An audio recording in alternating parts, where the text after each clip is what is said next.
Hi, everybody. Dr. Joe Dispenza here. Welcome to the Flow Summit. I want to take a few moments and talk to you about my mission and my purpose. Since 1986, I have had a sincere interest in demystifying the mystical so that people have within their reach all the tools to begin to create a better life for themselves. And when I started this journey, most of the science that supports where we are today was limited. But if you look at some of the contemporary models of science, and I think that science is the contemporary language of mysticism, that building a model of understanding to help people understand what they're doing and why, how to create a better life for themselves, allows the how to get easier. And if you can combine a little quantum physics with a little neuroscience, with a little endocrinology, with a little psychoneuroimmunology, the mind-body connection, or even epigenetics, each one of those sciences are sciences that speak to possibility. And so I now know, since 1986, that this is a time in history where it's not enough to know. This is a time in history to know how. And when people begin to gain knowledge and information, knowledge is the precursor to experience. And every time they learn new things, they make new connections in their brain. Their learning is making new synaptic connections. So it starts in the mind. It starts with a thought. So as you begin to learn new knowledge and you begin to assemble new neurological structures, the key then is to be able to repeat that information, to review it, to study it, to talk about it. And if you take a group of people and you put them together that are interested in evolving their understandings and creating a better life for themselves, or seeing if their thoughts have some effect on their destiny, that knowledge then is information. And information and knowledge creates awareness, and awareness is consciousness, and you can't have consciousness without energy. So people, as they learn knowledge, they begin to change their energy. If they can review that information and they can talk about it, share it with one another, build a model of understanding, then they begin to fire and wire those circuits in their brain, and they begin to remember that information. So as they talk about it and they build that model, they're installing the neurological hardware in their brain in preparation for an experience. So then when they take that knowledge and they personalize it, they apply it, they demonstrate it, they initiate it in some way, and they do something differently, getting their behaviors to match their intentions or their actions equal to their thoughts, getting their mind and body working together is going to create a new experience. Now, experience then, the beauty of experience is that experience then further enriches the brain. In fact, when you're in the midst of an experience, then gangs of neurons or jungles of neurons begin to organize themselves into networks, reinforcing the philosophical circuits, the intellectual information. And the moment those neurons begin to organize into networks, the brain makes a chemical, and that chemical is called a feeling or an emotion. And the moment you start to feel the emotions of a new experience, whether you start feeling abundant, or you start feeling free, or you're inspired, or more compassion or love for life, that's the moment you're teaching your body chemically to understand what your mind is intellectually understood. So if knowledge is for the mind, then experience is for the body, and we can say that experience causes you to embody the truth of that philosophy in your body. That means then you're beginning to change your genetic destiny. You begin to rewrite your biological program. The key, though, is not just doing it once. The key is to be able to reproduce the experience, to begin to make it a skill. And if you can keep applying, doing it over and over again and practicing it, over time you're going to neurochemically condition your mind and body to begin to work as one. And when you've done something so many times that your body now knows how to do it as well as your mind, now it's becoming more innate in you, and you're beginning to master that philosophy. It's becoming easy, it's becoming automatic, it's becoming effortless, it's becoming more natural for you. And in fact, you know how to do it, but you don't know how you know how, and you're moving into a new state of being. So then my interest and my passion is to teach people how to go from from philosophy to initiate to master, from knowledge to experience to wisdom, from mind to body to soul, from thinking to doing to being, and from learning it with your head, applying it with your hands, and knowing it by heart. And I believe that we have all the neurological and biological machinery to do this. And I can say now without a doubt that common people around the world are doing the uncommon. And that's an exciting time because they're healing themselves of diseases. Some of them are genetic disorders that science and medicine had no solution for. They're creating new jobs. They're creating new opportunities. They're creating new relationships. They're creating new careers. They're having mystical experiences that are changing them forever. And the beauty behind this is that it's a formula, and nobody is excluded from the formula. And just like anything else, it takes practice in the beginning, but as you develop the skill, it'll get easier. So then what are the limits that we have as human beings as we face crisis or we face disease or diagnosis and loss? Do we typically use something outside of us, something to change how we feel inside of us? And that's, for the most part, the old model of reality. But people are beginning to learn how to self-regulate. They're learning how to change their internal state of being without relying on something outside of them. Now, what's the importance behind that? They tend to be more self-reliant, and they tend to resolve issues in their lives without relying on anyone or anything. So demystifying the process since 1986 has been my journey.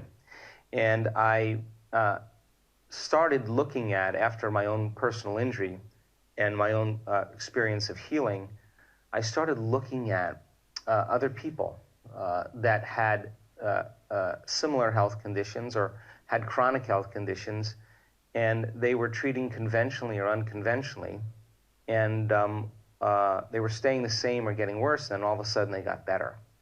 And so I traveled to 17 different countries and looked to see what the commonalities were with these people, interviewing hundreds and hundreds of people that had spontaneous remissions from disease. And it turns out they had four common things. First thing is that they believed that there was an intelligence that lived within them that was giving them life. And this intelligence, of course, is a consciousness, and consciousness is awareness, and awareness is paying attention. So they began to realize that this intelligence that was giving them life was keeping their heart beating and digesting their food and organizing those trillions of functions that happen on a moment-to-moment basis in our body. That body in the expression of life is a miracle in and of itself, and that they realized that they couldn't do the healing, that this intelligence could heal way better than them. So they decided, to develop a relationship with this intelligence, to take time and connect with it, to begin to commune with it, to give it some instructions, to give it a plan, a template, and begin to decide that if they had a relationship with it, if they could be present with it and design some future outcome, that once they were clear and felt good about that intention, that they could surrender that creation, surrender their disease to a greater mind, and begin to replace it with a new idea of who they wanted to be. And that intelligence then began to respond and began to make changes in their health. The second thing that I discovered in the commonalities was that these people all of a sudden took responsibility for their disease. And they didn't say it was my ex that did it to me, or it was the loss of my partner, or my boss is a tyrant and they're the reason I am this way. They got beyond that state of victimization, and they realized that it was the mismanagement of their own thoughts and emotions that created their disease. Now, this is an important moment, because most people have crisis or trauma in their life, and the stronger the emotion that they feel from some condition in their life, more altered they are inside of them, the more they pay attention to the cause. And that's when the brain freezes an image, and that's called a memory. So then people then have experiences in their life from many years past, and they're living by the same emotions, and those emotions are connected to past memories. And for the most part, they're spending the majority of their biological life in their past. So then those emotions tend to influence our thoughts. Those thoughts make certain chemicals for us to feel the same emotions. Those same emotions influence our same thoughts, and the brain makes the same chemicals. And people get caught in these loops of thinking and feeling and feeling and thinking. And so fear, unworthiness, guilt, shame, suffering, pain, anger, frustration, resentment, those emotions are derived from the hormones of stress. And it's a scientific fact that the long-term effects of the hormones of stress really signal the genes to create disease. And not knowing the words that I'm using right now, people intuitively understood that it was their own mismanagement of their thoughts and emotions that probably created their health condition. And those emotions of stress, the stress hormones, in fact, the long-term effects really begin to break the body down. And so they're also very addictive, those emotions, because they give the brain and body a rush of energy. So I started studying stress in very significant detail, because I wanted to understand that what was the main reason for health conditions and disease in our culture. And in fact, it's because of lifestyle. It's not because of genes. And so when people get caught in these loops of thinking and feeling and feeling and thinking, their body is their unconscious mind. If they feel the same emotion that's connected to some past experience, their body is believing it's in the same past experience every single day. And I started looking at the concept of epigenetics. And epigenetics says that genes don't create disease. It's the environment that signals the gene that creates disease. Well, the end product of an experience in your environment is called an emotion. So if you're living by the same emotion every single day, and those emotions are derived from the hormones of stress, in a sense, you're signaling the same gene every single day, and the body's not getting any new information from the environment. And if you do that over and over again, now you're headed for a genetic destiny. So I started to realize the effects of emotional and psychological stress, which are far greater than physical stress or physical trauma or chemical imbalance or chemical stress, that most stressors or stresses end up as psychological or emotional stress. And people become addicted to these emotions, and I realized that they use the problems and conditions in their life to reaffirm their addiction to some emotion. They really look for the circumstances in their life that can trigger that emotion, that it makes them feel something. And just like an addict that's addicted to a drug or a chemical, having the ability to go through the withdrawals of suffering, to go through the withdrawals of anger and hostility and judgment, requires a tremendous amount of consciousness and awareness and a tremendous amount of will. And so these people that began to heal started to give up those emotional states and forgive their past, forgive themselves, forgive the people in their past, and start to take responsibility for themselves. And it was really interesting, because as I was doing the interviews, I also realized that people began to become aware that they were addicted to the life that they didn't even like. And if they were truly going to change themselves, they had to break those addictions and change the view of the way they perceive their life. In other words, we don't see things how they are, we see things how we are. And so there was a strong change that took place by overcoming these emotional states and stopping the cycle of thinking and feeling. And when you do break that redundancy of that cycle, the challenge is that you feel unfamiliar. Things start to feel uncomfortable because you're no longer in the known state. But the redundancy of thinking and feeling and feeling and thinking over time conditions your body to subconsciously become the mind of that emotion, which means then to change is to be greater than your body, the body that's been conditioned to be the mind. So the body then emotionally typically lives in the past because the emotion is stored in the body. So then a person then who wants to create a new future and change something about themselves literally has to transform that emotion, that fear, into courage, that pain into joy, that anger into compassion, that hatred into love. And this takes a great effort and a great persistence.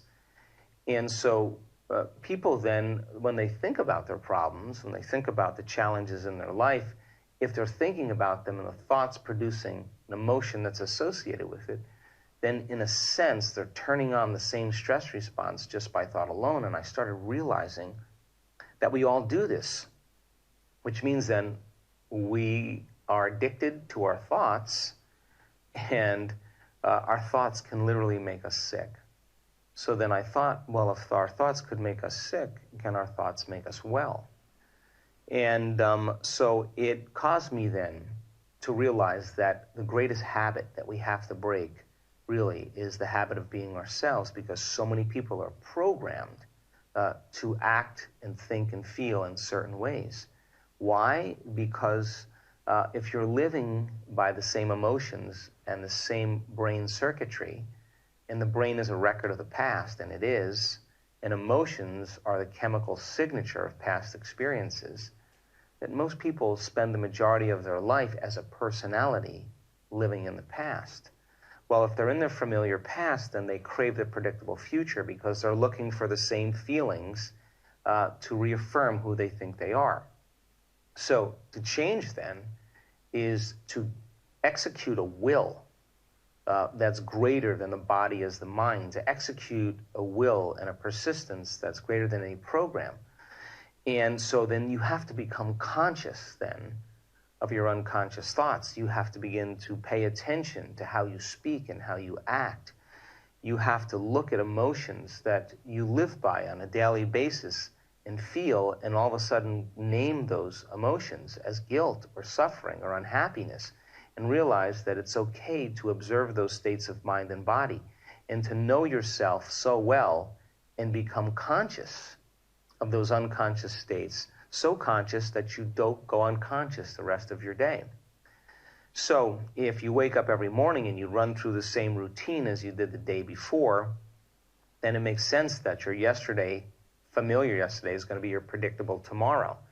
And people do this 95% of the time. They're just programmed to demonstrate the same behaviors, think the same thoughts, create the same experiences, all to reaffirm the same emotion that reaffirms their identity.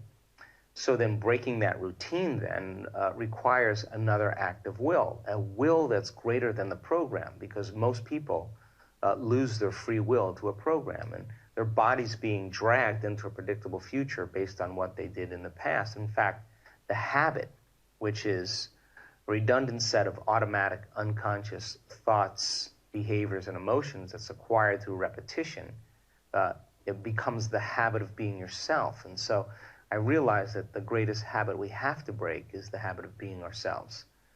So then I started thinking, wow, how we think, how we act, and how we feel is called our personality, and our personality really creates our personal reality. So then if you're going to change your personal reality, you're going to change your life, you have to change your personality. And as you start thinking about what you think about, and you start observing how you're acting, and you notice how you're feeling, this is the first time when you become consciousness that you're not in the program, but you're the consciousness observing the program. And that's how we begin to separate ourselves from our biology. In other words, who's doing this observing of your thoughts, behaviors, and emotions? That's you when you're not in the program. So that level of metacognition or mindfulness allows us to begin to modify who we are to do a better job in life. And so that brought me to the third discovery, and it was persistent and consistent with just about every single person. They started asking themselves, well, if I only have a certain amount of time to live, or I have these handicaps, or I'm reliant on all these different drugs, or I'm compromised in some way, who do I want to be? Can I reinvent myself? Can I become somebody else? And people started to literally begin to think differently. They started to say, what thoughts do I want to fire and wire in my brain? What do I want to believe in? And they started thinking about how they would live their life if they were healed. Now, this is a great question, because most people don't think outside of how they feel. In other words, they can't think greater than how they feel. And if you can't think greater than how you feel, then you're thinking in the past. So again, it takes an enormous amount of effort to begin to say, if I were truly to get better, how would I live my life? And the natural way we're wired is to create. And they would close their eyes and begin to literally rehearse in their minds how they were going to live their life if they had another chance. Now, it brings up this concept called mental rehearsal, which I'm very passionate about. Your brain is typically a record of the past, but if you rehearse properly and you start to decide who you're going to be in some future, and you begin to put yourself into the scene, and you begin to live in that future reality in the present moment as you rehearse it, the brain doesn't know the difference between the actual experience and what you're rehearsing in your mind. And so you begin to install neurological hardware in your brain to look like the experience has already happened. Now, the brain is no longer a record of the past. It's starting to become a map of the future. And so there's been numerous experiments on mental rehearsal to show that we can change our brain just by thinking differently, or in a sense, prime our brain into the future. And piano players, people that have never played the piano before, that have closed their eyes and mentally rehearsed for 2 hours a day for 5 days, at the end of 5 days, they've actually grown the same circuits in their brain that people who actually physically practice the activity, which means the brain doesn't know the difference between the real experience than the one you're rehearsing in your mind when you're truly present. So if it turns out that if you keep doing that, the hardware becomes a software program. The brain starts firing and wiring and firing and wiring, and you start laying down the neurological circuits in your brain to use. And that means then you just might naturally begin to think in different ways. You might actually start acting in different ways because you've primed your brain into the future. And so people started latching onto this, and the experiments on mental rehearsal also show that you could actually change your body just by thought alone. And research has also shown that men that close their eyes and mentally rehearse doing bicep curls just for an hour a day for 2 weeks and bring an emotion, strong emotion in there, like stronger, more intense, more passionate, and they call up that emotion. At the end of 2 weeks, their biceps are 13% stronger, but they never lifted a weight, just like the piano players never lifted a finger. So now the body is beginning to respond to the mind, and rehearsal then can begin to prime the body into the future instead of the past. So I started exploring all this research on mental rehearsal, and it started to make sense to me then that people were going from one personality, thinking, acting, and feeling, becoming so conscious of their unconscious self that they would never go unconscious again. And at the same time, they were creating consciously a new self and repeating it so many times that they were unconsciously becoming that person. In other words, the firing and wiring made it easier for them to act and think that way. And many of them got so involved in the rehearsal that the thoughts in their mind literally became the experience, which means they started feeling the emotions of their future before it happened. Now remember, the environment signals the gene. The end product of an experience in the environment is an emotion. And we're talking about now signaling the gene ahead of the environment. They weren't waiting for something outside of them to make them feel that emotion. They weren't waiting for their healing then to feel gratitude and wholeness. They started feeling gratitude and wholeness as a result of their rehearsal. And their body, as their unconscious mind, began to believe it was living in that future reality in the present moment. And they began to select and instruct new genes that made new proteins, and proteins are responsible for the structure and function of your body, and the expression of proteins is the expression of life. And I was mystified by this because most people try to create a new personal reality as the same personality, and it doesn't work. You literally have to become someone else. And so I got very deep into the neuroscience and the epigenetics of personal change and transformation, and it started answering a lot of questions for me about how people could have a spontaneous remission, or what I call a quantum healing. And some of those remissions weren't so spontaneous, they were intentional. And then the last thing that I found so unusual was that the other commonality is that when people were truly involved in the creative process and they were in the inward journey, that they had long moments where they lost track of time and space. They were so much in the present moment that when they opened their eyes from their inner work and connecting to that intelligence and becoming conscious of who they no longer wanted to be and becoming conscious of who they did want to be, that when they opened their eyes, they expected it to be 15 or 20 minutes later, and it was like an hour and 20 minutes later. And what was the science or the physiology behind that? And it turns out that the creative center, the frontal lobe, which is 40% of your entire brain, is really the workshop of possibilities. And as they were selecting new possibilities from the quantum field and beginning to live in that future reality in the present moment, they were combining a clear intention with an elevated emotion. They were disconnecting from all the people and objects and things and places in their outer world. They were sitting still in their body, and their brain was in trance, and they forgot that they had a body. They forgot about people in their life. They forgot about their cell phone, objects in their life. They forgot about their computer, their home. They even forgot about the place where they were sitting or the place they needed to go. Their body relaxed into the present moment, and they got beyond time. And in a sense, they became nobody, no one, no thing, nowhere, and no time.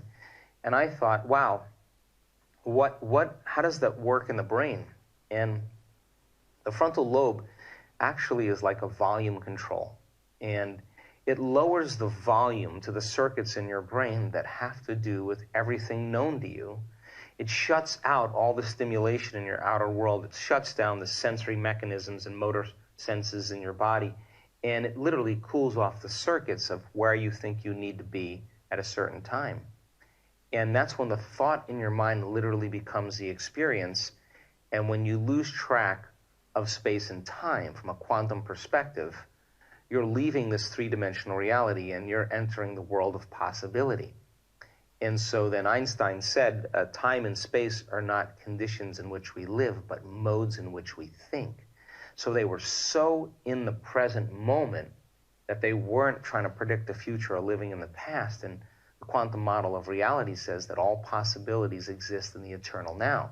So this opened the door for me to start investigating quantum physics, because what was that all about? And quantum physics says subjective mind begins to produce an effect on the objective world. That means mind and matter are so commingled that it's impossible to separate the two. But then when I started talking to colleagues of mine that were quantum physicists, they would always say to me, well, you know, mind and matter are actually inextricably combined, but it only happens on the subatomic level, you know, the subatomic level of electrons and photons, but not on the big scale of objects and things. That the observer effect, the scientists go to measure an electron, and it turns from a field of energy, possibility, could be anywhere around the nucleus of the atom, and it collapses into a particle called collapsing the wave function, or the quantum event.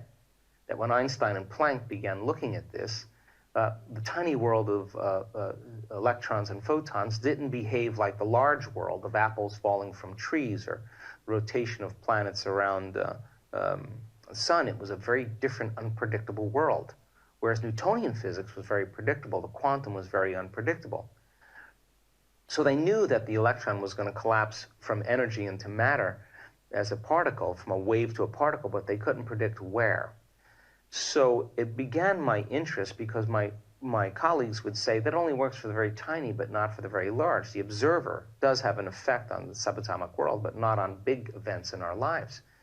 And I used to say to them, well, maybe we're just poor observers. Maybe we can master the skill of observation. So when I started investigating quantum physics then, I wanted to understand how we could exert greater effects on the nature of reality. And when we live by the hormones of stress, believing that we're a body, because the hormones of stress cause us to be aroused, and the adrenaline causes us to focus on our body, that the rush of adrenaline causes us to pay attention more to our outer world, to people and objects and things and places, and to obsess about time. So if our attention is on the body, the environment, and time, then where we place our attention is where we place our energy. Then all of our attention and energy is invested into this three-dimensional reality. And if it's invested in this three-dimensional reality, that's where all our energy attention is, then we have to play by the rules of Newtonian physics, which means that everything that we want to create is going to take time, or better yet, we're in the illusion of matter, and we are matter trying to change matter. And when we're that, we're always trying to control and force and predict outcomes in our life. And so then how do we go as a consciousness, taking our consciousness out of this three-dimensional reality and begin to become comfortable in a place where you have no body, where there's no one, there's no thing, there's no place, and there's no time? And can we exist as a consciousness in this realm called the quantum field? And if we're a consciousness in the field, and Einstein said the field is the sole governing agency of the particle. He didn't say the particle controls the particle. He said the field controls the particle. If we can get to the place of living in that field as an awareness, as a consciousness, dissociated from everything material, then we're disinvesting our attention and energy out of this three-dimensional reality, everything that's known, and we're investing our attention and energy in the unknown. So if you can invest your attention and energy in the unknown, it makes sense then that you're in the realm of possibility. And the longer you can connect to the unknown, the more you create new opportunities in your life. So I thought, well, now that I understand this, I wrote a book about it called Evolve Your Brain, and then I was in a documentary called What the Bleep Do You Know? And that began people's awareness to begin to think about the philosophy of this, all these sciences. But when we started doing conferences all around the world, and we had panel discussions, I paid attention to the questions that people asked. And the questions were, okay, so our thoughts create our reality. That sounds really great. I understand that. So they watched the movie several times to understand it. Then they said, well, now that I understand that, how do we do it? And I thought that was a brilliant question. The second question was, okay, our personality creates our personal reality. If I want to create a new personal reality, I got to change my personality. Why is it so hard to change? I thought that was even a better question. And then people asked, well, what do you do? And I thought that was a reasonable question as well. So I started teaching workshops, one-day workshops, an evening and a one-day workshop, and bringing in brain science and brain waves and electromagnetism and epigenetics and neuroplasticity and neuroendocrinology and hormones, and to build a model, quantum physics, to build a model and then have people begin the basic levels of training. And I thought, my goodness, it makes sense then if I could take the same principles that I used, that I saw with the people that had spontaneous remissions, the same model of unlearning and relearning, of breaking the habit of the old self and reinventing the new self, pruning synaptic connections and sprouting new connections, deprogramming and reprogramming, losing your mind and creating a new one, unmemorizing emotions and habits that are stored in the body and then reconditioning the body to a new mind and to a new emotion, to literally disinvest your energy out of a familiar past and begin to invest it in a new future. That if I understood the science behind that, and I saw it work for people that had spontaneous healings and remissions, let's use the same principles and create a meditation where people then could disconnect from their outer environment to sit their body down and get beyond their body and transcend time. And the purpose of meditation then is to begin to think and feel independent of the conditions in your outer world, and change the way you think and feel to see if you can begin to produce effects in your outer world, and to get beyond the analytical mind. And what separates the conscious mind from the subconscious mind is the analytical mind. And it turns out that when we're driven by the hormones of stress, the arousal of those chemicals causes us to overanalyze, to become over-focused. It causes us to begin to become overcritical. It causes us to loop in our brains. So when we're living by the hormones of stress, of course, we're narrowing our focus on matter because that's where the danger is. But reality is both particle and wave, according to the quantum model. It's both matter and energy. So how do we then get people then beyond that state? So I thought, well, goodness, if they could change their brainwaves, if they can go from a narrow focus to an open focus, to then begin to put their attention on energy instead of matter, would it begin to create more coherence and more order in the brain? And At the same time, would they be able to change their brainwaves? And if they slowed their brainwaves down, would they get beyond their analytical mind and then enter the operating system where all those programs exist, subconscious programs that make up 95% of who we are by the time we're 35? Now they could begin to reorganize limited habits and behaviors and emotional reactions to more productive ones. So we taught these workshops, and the concept of meditation really, the symbol means to become familiar with. And I thought that was so significant when I started studying this, because you have to become familiar with your unconscious thoughts. You have to become so conscious of them that you don't go unconscious to them and believe them any longer. You got to begin to become aware and familiar with your automatic behaviors and habits. And you have to become so conscious of even what you say that you don't go unconscious in your day. And then you have to look at certain emotions that you live by every day and begin to realize, my goodness, I've been feeling guilt or shame or unworthiness for the last 30 years, but I didn't think it was guilt because it just feels like me. So then, as we begin to become familiar with the old self, it's time to become familiar with the new self. So this is what we've been doing.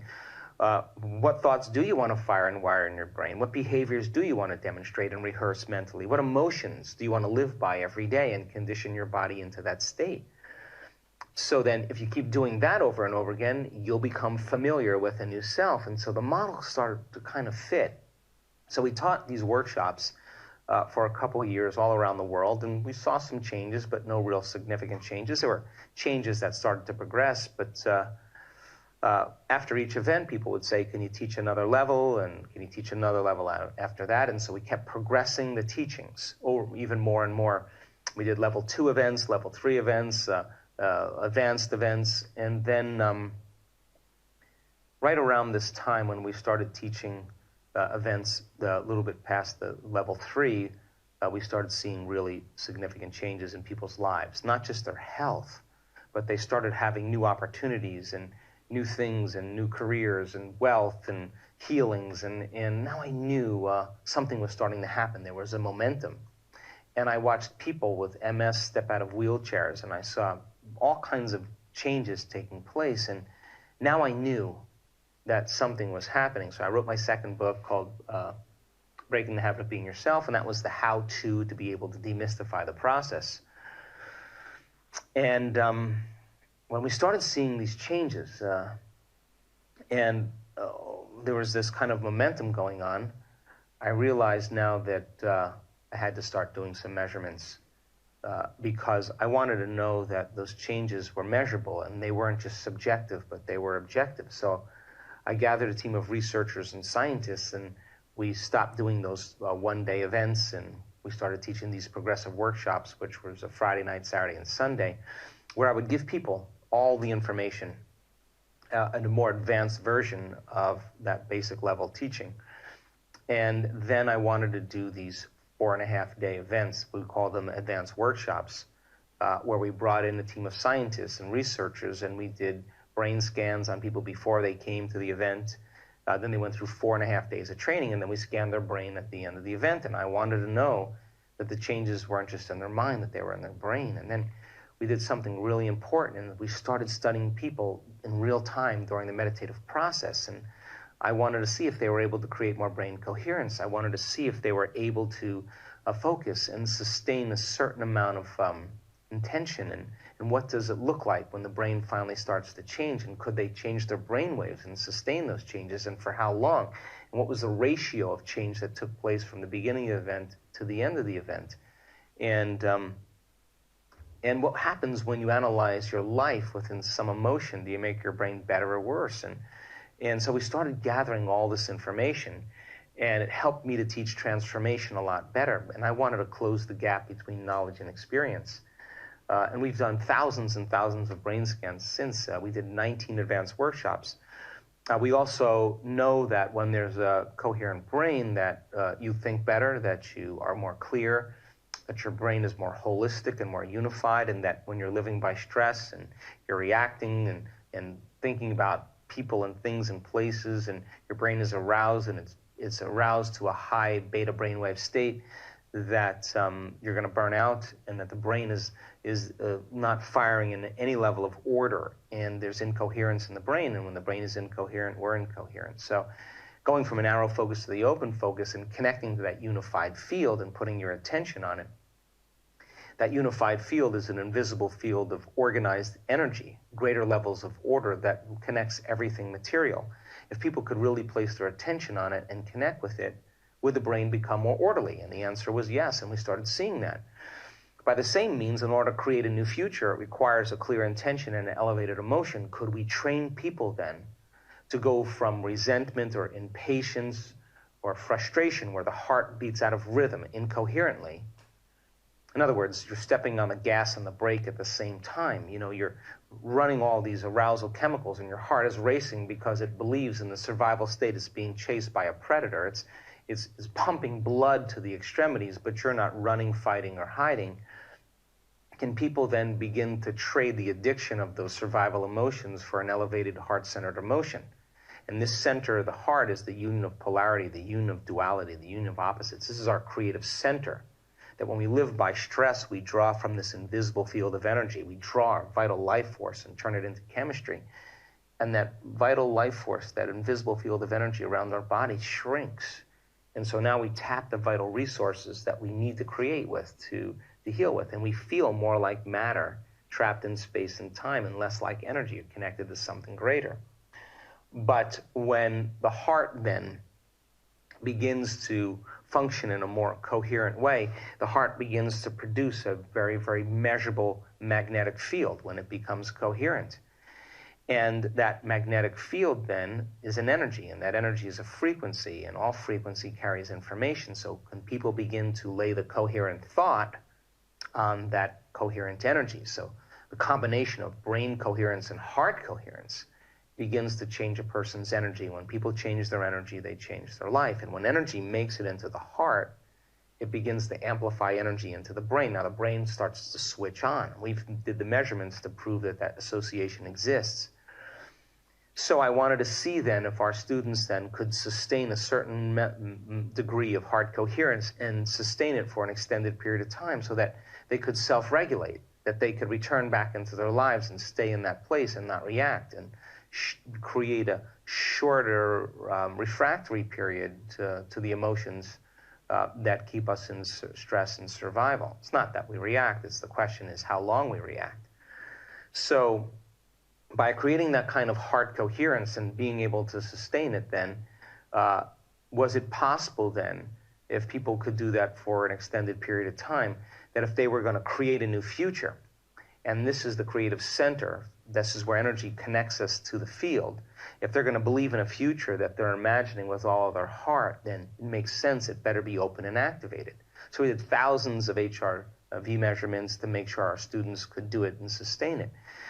As a result of that, we started measuring neurotransmitters, and we saw love chemicals like oxytocin begin to elevate, serotonin, melatonin levels, and all kinds of significant changes take place in our students' brain and heart and chemistry in 4 days. And so then we started doing measurements to see if a person, when they trade that cortisol, the stress hormone, for an elevated emotion like gratitude or love, is it possible then that they could switch their immune system on? In other words, cortisol means all our energy is going out for some emergency out there. And when that happens, there's no energy in our inner environment for growth and repair because of all of our energy going towards our outer environment. Is it possible then, when they started cultivating these elevated emotions, if they could signal the gene to strengthen the immune system? And we found that 4 days, people's immune system strengthened by 40% just by trading fear or hostility or anger or frustration or sadness for joy, inspiration, love, gratitude, or appreciation. So then we also started looking at genetic expression, and we did a genes analysis, and in 4 days we found people could signal 8 new genes that they had in common. Genes for neurogenesis, the growth of new neurons in response to novel experiences.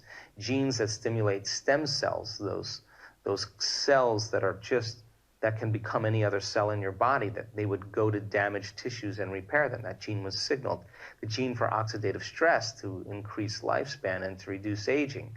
The gene for the microtubules to begin to give the cell more integrity and more structure and emit more coherent light and information.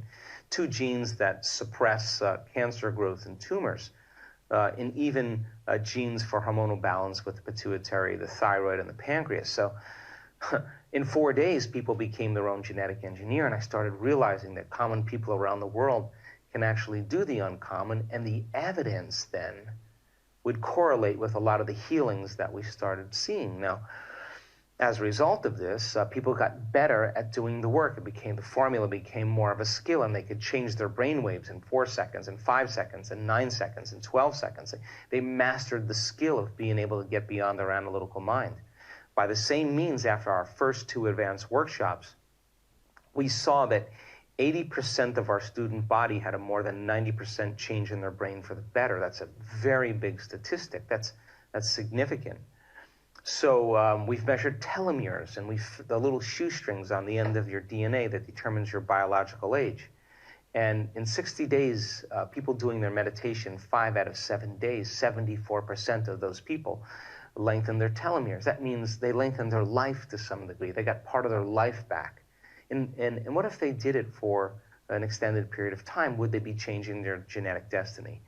So right around the time when I was doing the advanced workshops, I wrote another book called You Are the Placebo, and really it began to cause me to think in different ways and realize that if you can give someone a sugar pill, a saline injection, perform some false surgery or treatment, and a certain percentage of those people can accept, believe, and surrender to the thought that they're getting the actual substance or treatment, and they begin to program their autonomic nervous system to make their own pharmacy of chemicals that match the exact same drug or treatment they think they're taking.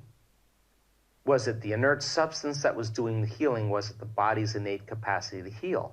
So the question is, if you understand the science behind the placebo, can you teach it to people? In other words, when a person gets a sugar pill and the doctor tells them this is a new drug for Parkinson's disease or a new drug for pain, and the person looks at that pill and they've been conditioned to believe that pills make them feel better, and the moment they get that pill acts as a symbol of possibility. So the moment they start thinking, I could get better, they're selecting a new potential in the quantum field by thought alone. And then they're combining that thought with an elevated emotion like gratitude or inspiration or enthusiasm or optimism. And when you combine a clear intention with an elevated emotion, not only are you changing your state of being, but you're changing your biology as well. And you're beginning to program your autonomic nervous system in a different way. And not only are you beginning to change your biology and your neurocircuitry and your genes, but you're also changing your energy. That the heart then begins to produce that field. The intent, the thought can ride on that emotional or energetic state, and people begin to change their frequency. So I thought, well, then can we teach people to do that without an exogenous or external substance? And the answer is yes, because you don't need that sugar pill. If a person understands how to do the work properly, all they need is the ability to hold a clear intention and create the elevated emotion and change their state of being. So then that accelerated a lot of the health changes that we started seeing in all cultures around the world. And so that leads me to kind of where we are today. All the data that we've gathered proves to us that we have within our reach the abilities to begin to not only change our personality, to change our personal reality, to change our bodies, to change our lives, but what about those mystical moments where we have a transcendental experience, where we're not awake, we're not asleep, we're not dreaming, but we're somewhere else, that transcendental moment where you transcend the known self. What is that? And how does that all work? And so we started teaching our students how to activate the latent systems in the brain and body that literally create the mystical experience. And what are those latent systems? How do they work? How do the physics of the quantum begin to be integrated into our biology? And so we started doing extensive work on this particular area of the brain called the pineal gland, and what it is to activate that little antenna in the back of the brain that is a radio receiver that begins to take certain neurotransmitters like serotonin and melatonin and begins to secrete upgraded versions of them that begin to cause the mystical to happen, to cause a person to have a full-on sensory experience without their senses, that they are having an inward experience that is a vision that's more real, and they're more aware in that experience than any past external experience. And what are the effects of that? So if a person has a betrayal or a shock, and that experience is, branded neurologically in their brain and emotionally conditioned in their body, and it's that experience that begins to signal the wrong gene, when these people have a moment where the joy or the bliss or the ecstasy is greater than the betrayal, and they feel so altered inside of them, and the pictures are so real inside of them, the inner experience then literally begins to wash the past away. Now, what's the side effect of that? We've seen instantaneous healings in people's bodies as a result of some inward event that seemed so real. Not once, not twice, not 10 times, not 50 times. We're starting to see it hundreds and hundreds of times. So we started looking at the brain scans during the mystical experience, and there's absolutely a pattern that the brain goes into this super conscious, super aroused state where the person's brain is literally altered by energy.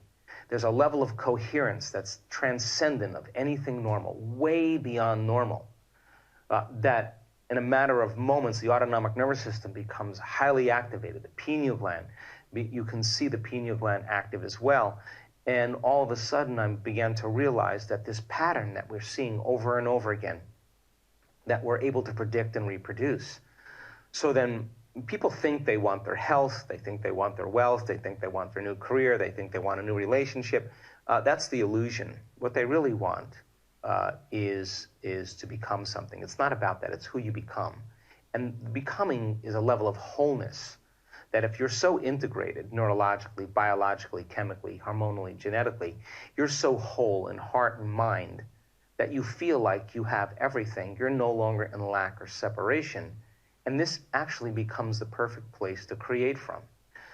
So we decided then to change our 4.5-day events to week-long events. Now, in those 4.5-day events, a lot goes on. We teach people how walking meditation, a standing meditation, a seated meditation, a laying down meditation. We teach them certain breaths.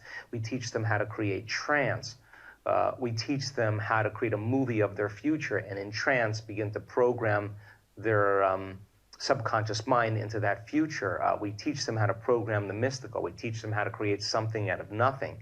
We teach them how to connect to that field and unfold deeper and deeper into it so they're comfortable without a face, without a body, without a name, without a diet, without their pain or disease, just to become an awareness and to dissociate from everything in this three-dimensional world. And that's how they begin to exert greater effects on their lives. And so when we started going to these week-long events, we've diminished the amount of training and measurements that we were doing, and decided that if people after these 4-day events were having tremendous breakthroughs and they had to go back to their lives, what if I had them for 7 days? So the extra 3 days in these advanced workshops, these week-long events, and the new things we're doing there, we're teaching people how to create coherence and healing others, and we've seen people get their hearing back, their eyesight back. We've seen people's tumors disappear. We've seen neuropathies and Parkinson's disease. Literally all kinds of health conditions begin to diminish in a matter of moments. And I have to say, I'm really more surprised than anybody else, number one. And number two, this is a dream that I've always had, but I never thought really that we would arrive at it. So the week-long events, we go deeper, and they're super exciting, and I can work further with people. And now they've practiced brain and heart coherence for so long in a quiet room or a room with 1,000 other people, and there's soft music going on, and there's no threats or there's no challenges. And our research shows that they can create brain and heart coherence because they develop the skills. So now we're setting up conditions called challenge activities and putting people in situations where they normally would feel fear or anxiety or frustration, where they don't think they have control of those emotional states. And right in that moment, eyes open, do they have the ability to self-regulate, to turn fear and calm the body down into something else? So the answer is that a certain percentage of our students are actually going beyond where they thought they could, and that's where the magic happens.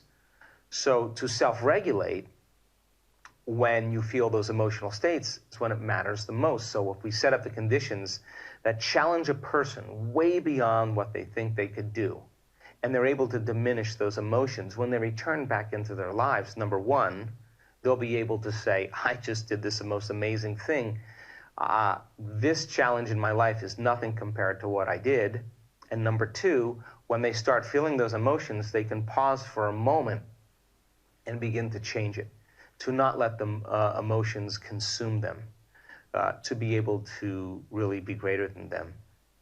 So we've done several week-long events now this year. I want to keep doing them because the magic has been really profound. So as a result of that, I wrote a book last year called Becoming Supernatural.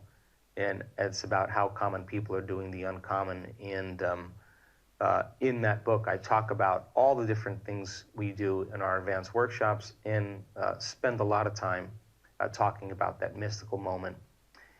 We also do one last thing that I find really important, because if you get a group of people together and you have people wearing heart rate monitors sitting in the front of the room, and you have 1,000 people in the room, and the rest of the student body is moving into a state where they're connecting to the field and raising their energy and beginning to create heart and brain coherence.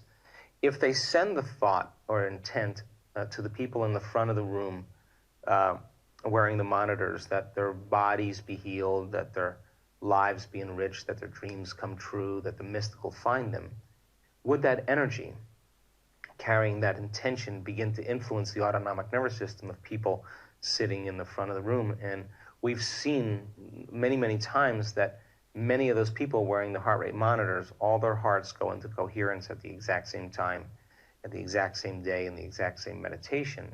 So it begs the question then, in a non-local way, people being influenced by energy, is it possible then that we can really begin to influence the world?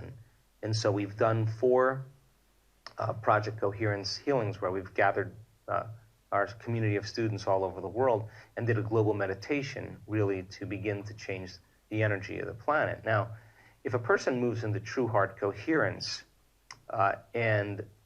is it possible then that everybody that they know or relate with could feel those effects? And there's scientific evidence to show that brain and heart coherence can be changed in a non-local way. So if we have enough students doing this, and our last one we had 40,000 people participate in, if we are literally going to go and change the world in some way, from war and violence and anger and prejudice and hostility and fear and lack and deception, into something else, then maybe it's important for us to begin to develop this skill. But I do think that there's been enough peace-gathering projects that have been documented. You know, I think there were 23 peer-reviewed articles on the power of prayer or peace gatherings. But I do think that it's not enough to just do that, because I think the research shows that when the peace-gathering projects end, many people leave, that the crime levels and the violence and everything returns back to a normal level. That it's not enough to just do that. We have to live the prayer. We have to demonstrate peace. We have to demonstrate it in all areas of our lives, and that's what our student body is working on, that they're eyes open in their life, conscious, eyes open. They're demonstrating the greatest ideal of themselves, so that they give people permission to do the same. So my work and my passion really is about human transformation, that I find no greater joy or no greater gift than to contribute to the world in some way and give them the tools, hopefully, that they can begin to prove to themselves really how powerful they are. And when people begin to gather in a community and they have a passion for the unknown, and they collectively are moving as one mind, one heart, in an event, there comes a moment where they begin to break through. And if you can set up the conditions in their environment and give them the proper instruction and challenge them a little bit more, it only takes one person then to prove that it's possible. And we are piercing this veil right now, just like the 4-minute mile. After the 4-minute mile was broken, there was an awareness that it was possible, then everybody started doing it. By the same means, we're seeing people stand on the stage with all kinds of health conditions and tell their story. And I witnessed then the audience begin to become moved by it. And not only are they laying footprints in the field for other people to begin to step into, you know, it's in the field, it's an experience that's now logged in the quantum field. But by the same means, the evidence in three-dimensional reality causes less separation. People realize that if that person can do it and they don't look any different than me, then it's possible that I can do it. And so there's a quickening going on right now because a community of people, they're emerging with the understanding that it is possible, and they're relying less on external or exogenous substances. And I like that because just like an infection spreads amongst a community and creates disease, I think that health and wellness and abundance or joy can be as infectious as disease. And the student body that I'm very proud of, every day they do the work. Every day they wake up in the morning and choose to be the creator of their lives instead of the victim of their lives. And it takes work. It's not easy, but it's a skill just like anything else. You get better at it, and you begin to enjoy the creative process. And when we get to this point, then creation just becomes the new habit, and we break the old habit of our own personal limitations. So it's been a joy and an honor to participate in this journey and begin to see some of the fruits of our efforts. I hope to see you sometime soon. Thank you.